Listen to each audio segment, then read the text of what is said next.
How's it going, everybody? My name is Chris, and welcome to a recap of Year 11 for Rainbow Six Siege. Just a few hours ago, the roadmap along with Season 1 for Siege was revealed, so I thought, why not do my occasional recap video for this? So, let's get into it. So starting off, Season 1's name is Operation Silent Hunt, which is coming on March 3rd.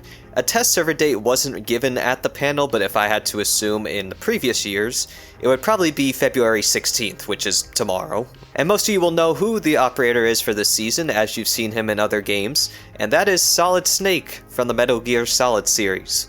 Yep, you heard that right. Both Solid Snake and Sam Fisher will be in a game together. Truly a crazy world we live in. Now, what is Solid Snake carrying for this season?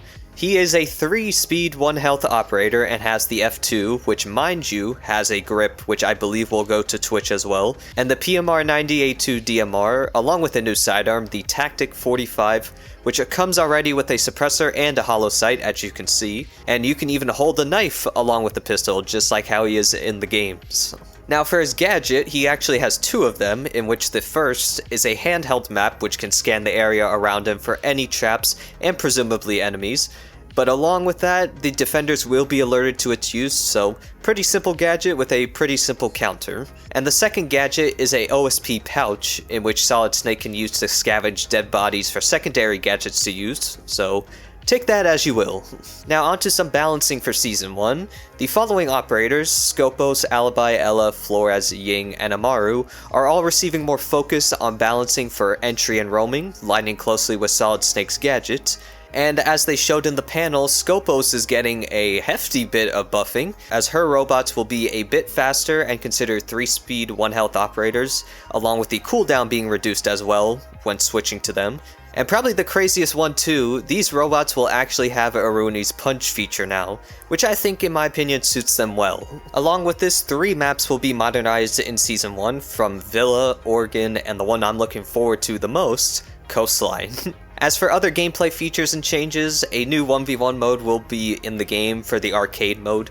Presumably, I had to assume sometime in April, so that's not too bad. And to also accommodate Solid Snake coming into the game, a new Metal Gear Solid inspired event is also coming called Redacted, and so is another returning event in usual fashion. Now, this is probably a crazy one. This season will also be the final one for Dual Front, which was released in June of last year with Siegex. That will actually be removed at the end of this season, but a new event will be in it to give it a final send-off based on the Metal Gear Solid series as well. So I may actually have to check that out in general, but that's probably the craziest thing I've heard in this reveal panel, especially since it's been a little over a year since that. And to top Year 11 Season 1, we will also have new Black Ice skins too, for once. Now, on to Season 2. This may be more of an interesting season for a lot of you, as we will actually have a new map for the first time since Lair in December of 2023, Operation Deep Freeze. And this map is Calypso Casino, based on the casino map from Rainbow Six Vegas, which most of you have presumably played. And overall too, from the teaser, it looks really, really cool. I cannot wait to play it. Now, along with this season, Dokkaebi will be getting an operator remaster, in which her gadget will only target single operators instead of all 5 of them. And she will actually have a new primary weapon, as you can see in the picture right here. And this weapon will not be locked behind the Premium Battle Pass, which is a good move on their part. Now with this season as well, Ranked 3.0 is finally coming to the game, in which hidden MMR is being removed and placement matches are returning, which I am very happy to see that come back. And with Ranked 3.0 as well, the developers are going to continue to improve further on it. So coming in Season 3, for instance, with Ranked 3.0, there will be a new Legend Division playlist which will open mid-season every season, but you can only qualify for this playlist by having a champion rank, and this playlist will actually be solo queue only. And with this too, you'll even have a regional MMR leaderboard showing the top players for that regional standings. Now on to Season 3 and 4, we don't have a lot of info yet on what will happen and such for like every single detail, but we do know in Season 3 that there will be a new defender for us to play with. And along with that, there are more map updates, specifically smaller scale map updates that'll come each season for those that don't feature a new map. For instance, in Season 3, it'll be Villa, and as you can see, it's still pretty much a work in progress, but it'll be interesting to see how this will play out for certain maps. Along with this, a 3v3 arcade playlist will also come into the game, along with 3 more modernized maps and even an operator mastery progression system, which I'm very interested in how that will work as well. Also, probably my favorite part in Season 3, there will be a returning event, of course, and probably the one that I will be the most annoying and excited about, a drone racing event. That's right, baby. Alright, on to Season 4 now. There will be a final operator remaster, which is still being determined. And speaking of operators as well, Year 12 will be the first time since Year 8 in 2023 that we will have 4 new operators across all 4 seasons.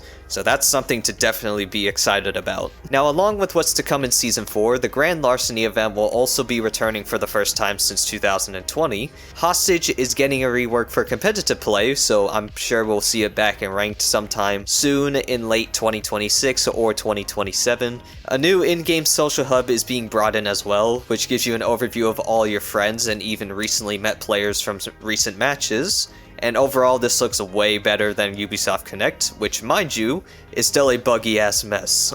And lastly, in testing grounds for that season, we will be seeing half reinforced walls being tested, which is going to be something very interesting to see, no doubt, and see how it plays out. And that's basically it for the Year 11 panel. And let me just say too, Year 10 was really not the best year for this game. I mean, it was hyped up and anticipate a lot of expectations, but honestly, seeing how Year 11 is, I'm really excited for it. And you know, throughout Year 10 2025, I was really turned off from this game, and you could tell because I was uploading other games and having a blast. And you know, nothing was really pulling me back into Siege like usual, like it usually did. But seeing all of this now and seeing how much content we are getting, and even in the future, I'm definitely excited. But I will be cautious because things can be changed, delayed, or even cancelled altogether, and can even shake up the year for us. So I think that's something that myself and even others should be aware about. But overall though, I am looking forward to it, and I hope you all are as well. Well, if this recap was enjoyable and helped in any way, any form of support is appreciated. And without further ado, I hope you all have a great rest of your day, and take care.